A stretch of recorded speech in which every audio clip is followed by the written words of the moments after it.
Hey, it's me, coming at you from a different location. I don't usually do intros on my blue couch. Hey, I don't know. I'm just gonna be nice and cozy today. We cool with that? On today's agenda, I have a new video idea about my ideas. Let me explain. This is the first time I'm going to be doing this, so I don't know how fascinating or interesting this is going to be to watch. This was not requested by a single soul besides me, so thank you for showing up. Anyway, I have a lot of ideas. I often have a lot of extra ideas that I never get around to using. I want to use my extra ideas. Is anyone following me? Whenever I come up with an art idea, I try to add it to a list. I have quite the list of just random art ideas that I have not read through. So that's gonna be kind of the fun of it. I'm gonna read through these ideas and make them come to life in whatever way seems to make sense. My laptop, this is where I add all of my ideas. Idea number 1, dessert from Naphalophagus. Clearly, I didn't check the spelling of Naphalophagus. It is atrociously spelled wrong. How could I misspell Naphalophagus? If you don't know what Naphalophagus is, it's a planet that I came up with. I pulled it right out of my booty. It's colorful. I could just invent some colorful alien-ish desserts. Next, burrito monster. Burrito monster. Do I want to explain this? This is embarrassing. One day I was eating a burrito, as I do. It's one of my favorite foods. I noticed that there were some holes in it and it looked like a monster. So I thought that would actually be kind of cool to do a drawing where there's holes in the burrito and it looks like a monster and like all the burrito guts are like coming out. Next, character with purse pattern. Oh, I'm talking about that really obnoxious purse that I have. I've kind of wanted to do something on a character with that. Pickle and derp in space. Bows with fruits on them. This is revealing. I feel like I'm reading my diary. I just thought like it would be cool to like draw some like intricate bows with like fruits. I don't know. Redo the rainbow fruit cupcake series. That's actually been something I've been wanting to do for a long time. I have this rainbow fruit cupcake squishy series I made years ago. Characters swimming inside of a soda can. I don't even want to investigate. This one just says flobs. Okay, overly colorful landscape. That's something I've been wanting to do for a really long time. Fruits with hair. Ugly cute, like a character that's ugly and cute at the same time. Difficult to accomplish. So much rainbow ugly. Great with grammar. A design that has so much rainbow on it that it's tacky and ugly. Oh, there's a lot of ideas on here. This one says Jordan inspired. A big blob and a small blob that are friends. The small blob has big hair and the big blob has 2 hairs. That's a very specific idea. Obviously, this list is a complete gold mine. My next step is just to pick one. So I'm actually gonna go over to my painting table and get started making one of these ideas come to life. I wanted to kind of warm up here first, so I decided to stay away from my more precious ideas and maybe start with one that had a little bit less potential. I just wanna have fun, and a great place to create low pressure, easy art just for fun is Spark, which happens to be my art and creativity app you can download for free. Link in the description. One of the main benefits to using Spark is that you get the 3 sparks of the day as a way to get inspired and get started. However, there is an option available to go to a blank canvas if you already have an idea, which clearly I do. I mean, I don't need help with ideas. Look at me. Burrito monster. It's a good one. I'm gonna start by sketching this masterpiece out. Now, because I mentioned this idea came from a real life experience of mine, eating a burrito, I feel inclined to provide evidence, because that's right, people, there's a photo. It took me forever to find this photo. I had to dig through my enormous photo gallery filled with hundreds of photos of my child, myself and my child, my husband and my child, the digital artwork of my child, and then there's all the photos which I don't even know how to explain. I finally found it, dating all the way back to 2021. I actually think this is Jordan's finger in the photo.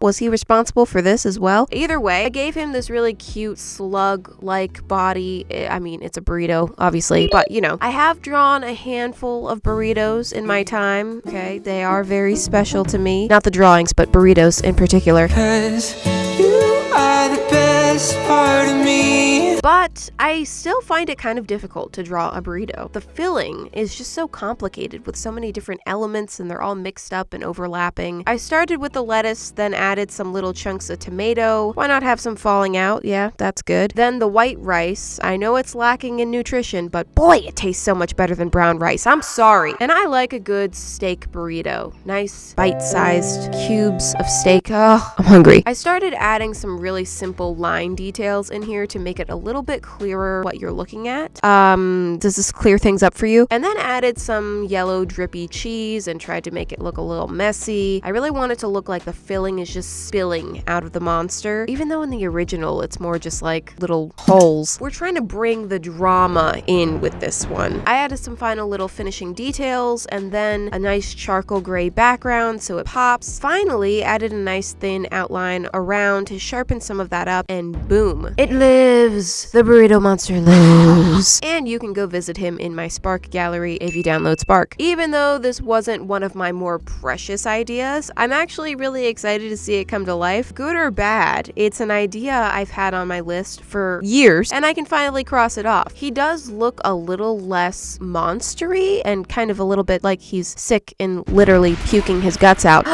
But no, that's not the case. He's saying, rah. Don't do that. Now the next idea that I just couldn't resist, the dessert from Nauphilophagus. And I'm thinking, it's gotta be a squishy. So I pulled a selection from the collection of various dessert squishies. This one's kind of detailed, but also plain at the same time. What? Yes, that does make sense. Don't argue. This one's cute and simple. Another simpleton. This one's got creatures living on it. Okay. This one's catching my interest because there's already something kind of strange about it. Also this one, I mean, what kind of cupcake is this anyway? It may not be from Nauphilophagus, but I don't think I've ever seen one here on Earth that looks like this. What is it? It was between the two of these, but ultimately I ended up going with a cupcake. All right, everyone who's disappointed I didn't go with the cookie sandwich, go ahead, start typing. Come on, type out the comment. We'll wait for you. Okay, you done? Cool, let's move on. Now, I chose this cupcake not only because it's strange, but also because it has a lot of different layers to it, which to me looks like lots of opportunity to go wild and crazy with color. Plus, for a used squishy, this is in really good condition, which is great because I don't want the focus of this to be too much on the repairs. Whipping out my funky scissors, I'm just gonna clean up the seams a little bit. It's a small step, but I really hate when I forget to do this. Then I'm gonna do a quick sanding to make sure the squishy is ready for paint. And then, my friend, it's paint time. Starting with a white base coat, I need a nice fresh start here. And once I got that covered, it's time to travel to Nauphilophagus. In my sketchbook, I did do a quick sketch. Little peek. Okay, that's it. Not too much. I'll be using these colors. Classic Nauphilogian color scheme. Obviously. I'm starting with what were the strawberries. Obviously, they're not going to be strawberries anymore. These are Nauphilogian berries. They are the most common and widely loved and appreciated berry on the planet. In fact, they are part of the Nauphilogian anthem. Oh, Nauphilophagus with the berries. Okay, I don't know the anthem. Okay, you caught me. These Nauphilogian berries are very special because they develop based on their exposure to sunlight. Not our sun, but the Nauphilogian sun. You should know this. Pay attention. The pink, orange, and yellow berries. They are the sun berries. They're the ones that develop on the top of the bush. Full sun exposure. But then there's the berries that grow in the shade on the underside of the bush. The green, blue, and purple berries. They are the shadow berries. And they're much sweeter. What the heck is she talking about? Every once in a while, you come across a Nauphilogian berry that has been perfectly balanced between the sun and the shade, and it reveals the most beautiful rainbow.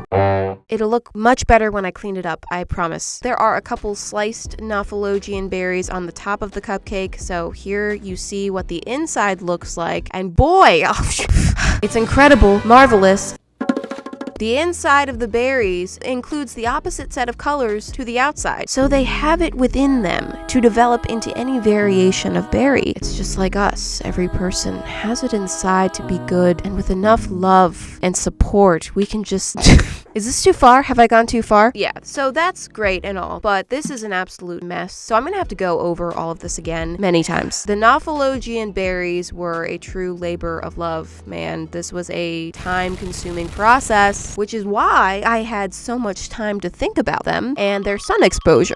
Eventually, I did finish all of them. Moving to the top, I went with a pink for the top. All the colors that I used for the rest of the cupcake, I pretty much just took from the colors of the berries. I felt like the solid pink was a little too earthy. It's looking suspiciously like this thing we call strawberry cake. So I added a nice orange blend along the bottom just to weird it up a little bit. Why is there orange along the bottom? I don't know. There's no story for that. Okay, it's just like that. I'm not a Nophologian expert. Now for the bottom of the cupcake, I'm bringing in the opposite colors, the shadow colors, of course. Now, what all do we know about Gnaphilophagus? Well, the first record we have, the infamous image. It is the lollipop forest during wintertime. We have met some of the Gnaphologian inhabitants, folks like Tom, Zuzu, Tutu, Mika, Dotsie, Boops. We know that it's a colorful planet. I also did this artwork in Spark of the rare and wonderful Gnaphologian sunset, and Tom, he's there too. So that's about it. That's pretty much all of Gnaphologian history that we know of. Plus now we have this cupcake, so add that to the list. I want to add a topping to this, so I have this slightly purplish blue. I guess that's because it's indigo. I'm gonna add this to the top. This is known as the blue sauce. It's a very popular topping on Gnaphologian desserts made from the shadow berries. Now for the part that I've absolutely been dreading the most. I need to clean up the area around the berries. I am gonna keep it white. I thought about doing something crazy and colorful here, but I decided I think actually having just one plain element might be a good rest here, you know? Plus, I think the bright colors of the berries is really gonna stand out in that white cream. This was truly a pain in the butt because I had to go over everything, not just once, but 2 or 3 times. Lots of little details and crevices. Ugh, I just wanted to throw up. But once I finished, it was worth it. Final touch on the berries, they do have seeds. Bet you didn't know that. And the seeds, as you can see, develop in all different colors. And I think this just took it way over the top. You know, there is now no doubt that these berries are from a different planet. The blue sauce also has some of the seeds in it. Of course, you can strain them out if you wish, but we like the little pop of color here. Before you demand that I play the sprinkle song, no, these are seeds. I decided to add some little white insides to the berries. May have just stolen that from strawberries. And now it's finished. I am kind of obsessed with this. I feel like it came out really cool. It definitely does look somewhat otherworldly. I love the colors. They're so vibrant and fun. I also kind of want to try to bake it, but that would definitely be a challenge with all those colors. Yikes. Anyway, those are the 2 creations I've made today based on my list of art ideas. 2 very different ideas and 2 very different types of creations, but I really enjoyed both of them in their own ways. I'm so happy to finally get some of these ideas out, and I would love to do this again to complete more of them. I hope you guys enjoyed. Thank you so much for watching, and I'll see you next week. Bye!